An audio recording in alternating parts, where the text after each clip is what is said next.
¿Qué se entiende por un pacto de socios? ¿Qué es esto de un pacto de socios?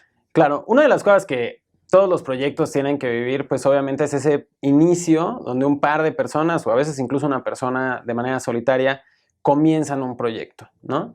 Y va pasando como de una idea a poco, casi a veces un pequeño hobby o algo que estamos haciendo al lado, a de repente ser lo que pues literalmente es nuestra primera obsesión en la vida donde estamos apostándole todo, ¿no? Y justo en ese proceso donde pasamos de mucha como que ideas y pocas cosas forzosamente como que muy ancladas a apostarle todo, hay un riesgo que es muy peligroso, que es que dejes tú cosas inciertas o cosas que puedan de alguna u otra manera generar diferentes expectativas a las personas que lo están creando, ¿no?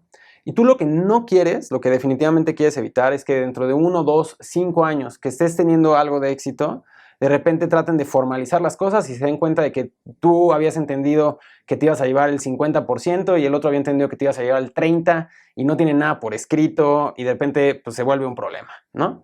Entonces, la recomendación en ese sentido pues es tratar de lo antes posible, tratar de ir dejando lo más claro y si se puede por escrito cada una de estas diferentes cosas, ¿no? Entonces, eso pues se termina de alguna u otra manera accionando en un pacto para socios, que es este proceso en el cual vas formalizando todo esto. Hay como diferentes maneras de hacerlo y me imagino que cada quien puede tener su propia interpretación. Habrá desde gente que te dice, oye, ¿sabes qué? Con que un día se sienten y empiecen a definir las cosas que ya tienen claro o incluso hasta dejar las cosas que no tienen claro pero marcarlas, decir, oye, esto es lo que todavía no sabemos y constantemente ir refinando ese documento de manera informal.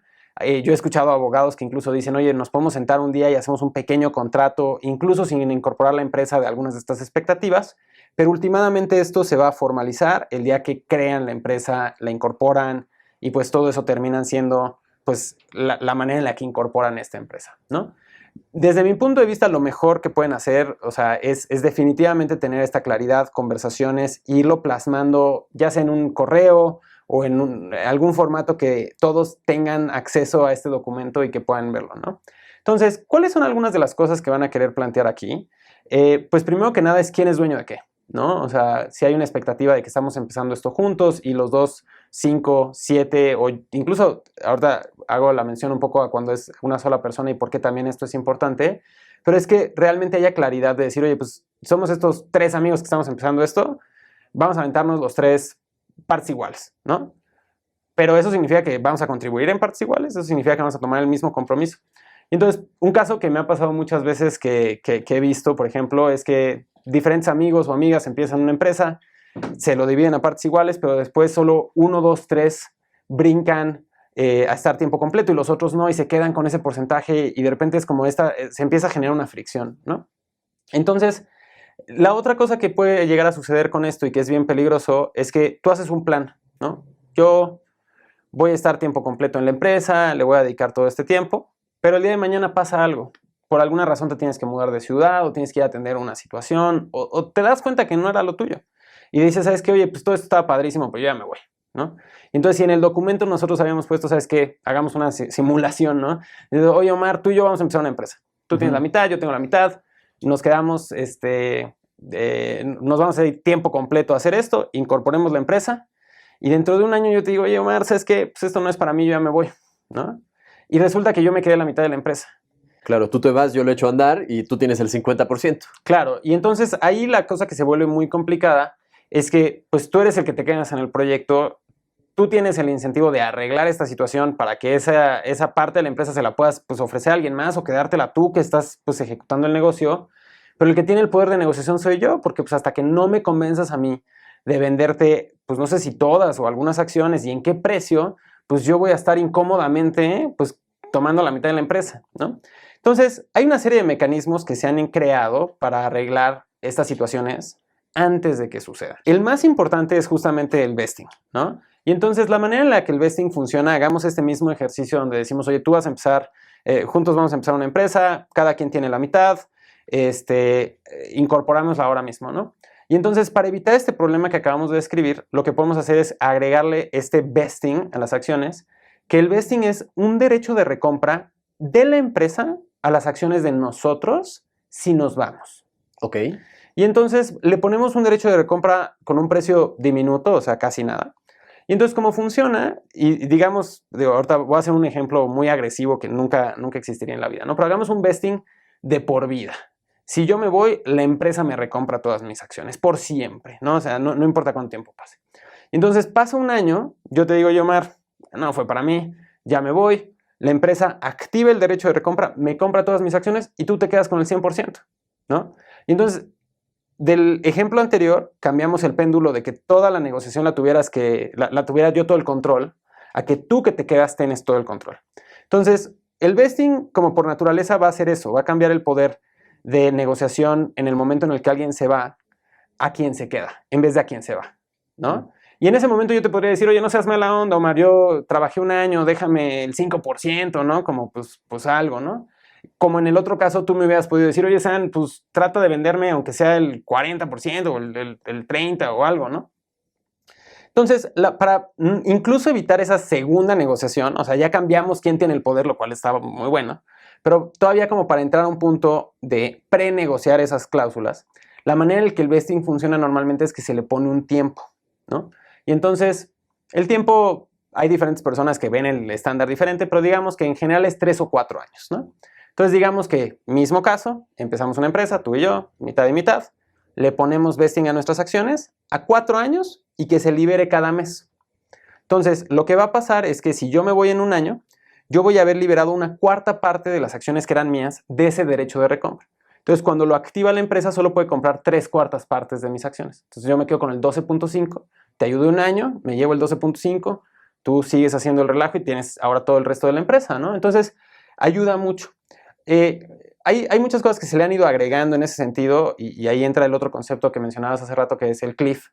Y el cliff, ¿cómo funciona? Es que dice, oye, ¿sabes qué? Vamos a darle un periodo de tiempo donde no liberas acciones y ya después empiezas a liberarlas con el periodo que habíamos dicho que puede ser mensual o que puede ser cada trimestre, etc. Entonces, un cliff normal es de un año. Lo que le estás diciendo a alguien es, oye, yo te quiero incentivar con acciones, quiero que tengas estas acciones, pero que al menos te quedes 4 años con nosotros. O sea, para llevártelas todas, al menos te quedes 4 años. Si te quedas 1, 2, 3 años, te llevas algo. Pues si te quedas menos de un año, es decir, que las cosas de verdad no funcionan ni siquiera los primeros meses, no te lleves nada, ¿no? Y ese es lo que le llaman cliff. Y entonces, el cliff es muy importante porque tú no quieres justamente contratar a alguien o traer a un socio, que las cosas sean horribles en los primeros 2 meses, lo corras, y se quede con un porcentaje, aunque sea muy pequeño de la empresa, porque puede estar ahí 8 o 10 años después siendo parte de tu empresa, ¿no? Entonces, un poco como al final, lo que yo quiero dejar muy en claro con todo esto del pacto de socios y este ejercicio que haces muy al principio en los proyectos, es primero que nada que hay buenas prácticas que te van a ahorrar problemas en el futuro, ¿no? Estas buenas prácticas le van a dar confianza a otros inversionistas, incluso a todos los involucrados, ¿no? Entonces, hay que conocerlas y hay que adoptarlas.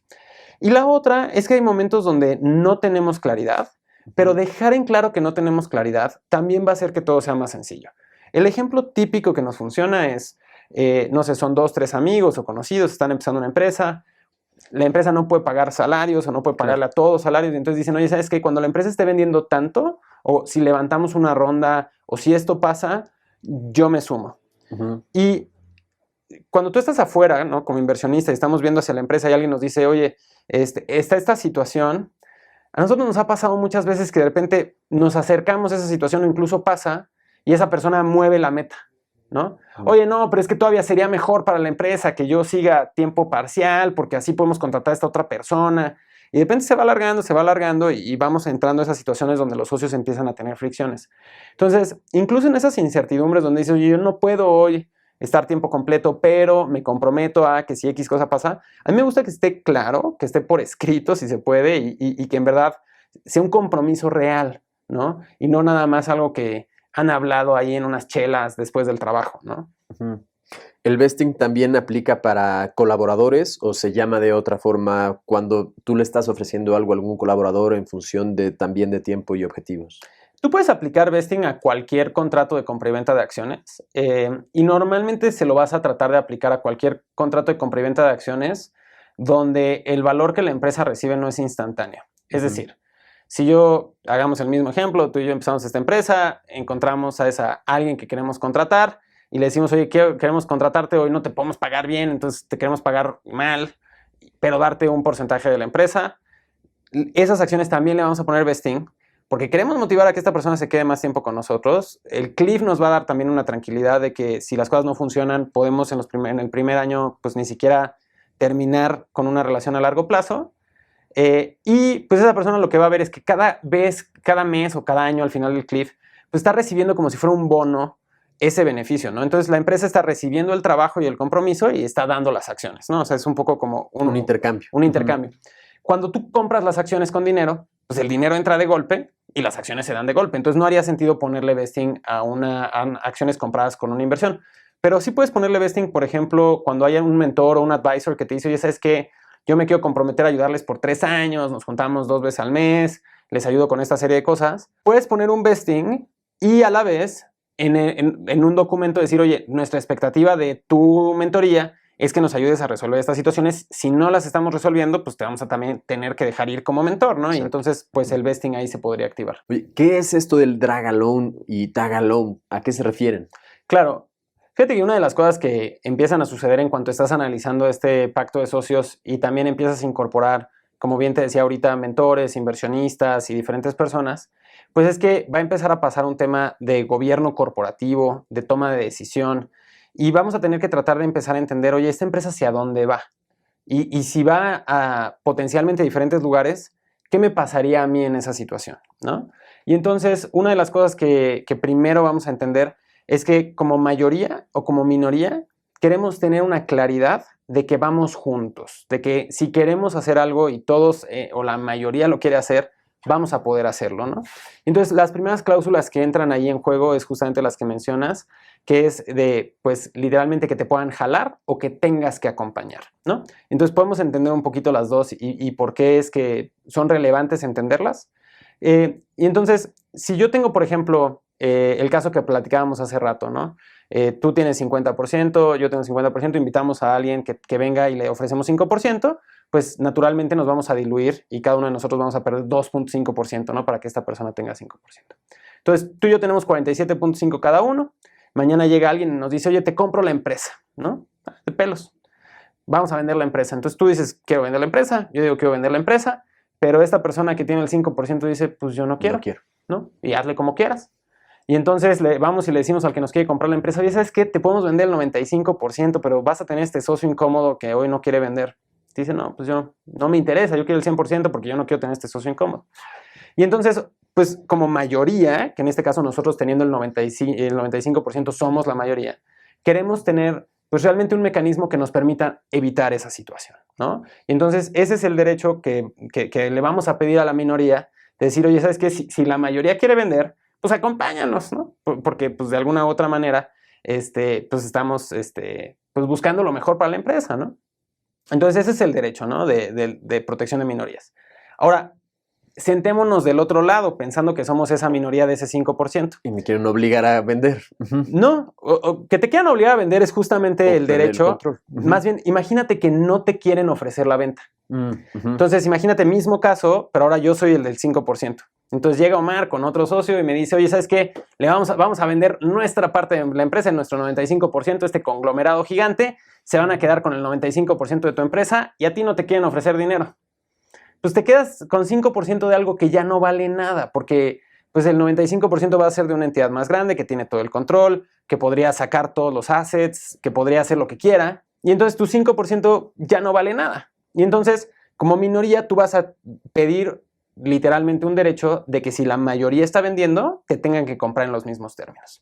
Entonces, esos dos términos, que es el drag along y el tag along, como que protegen, pues uno a la mayoría, uno a la minoría, permiten ese escenario que funcione, pues bien, cualquiera de estos dos escenarios que te acabo de mencionar, y normalmente tienen un porcentaje de qué significa la mayoría.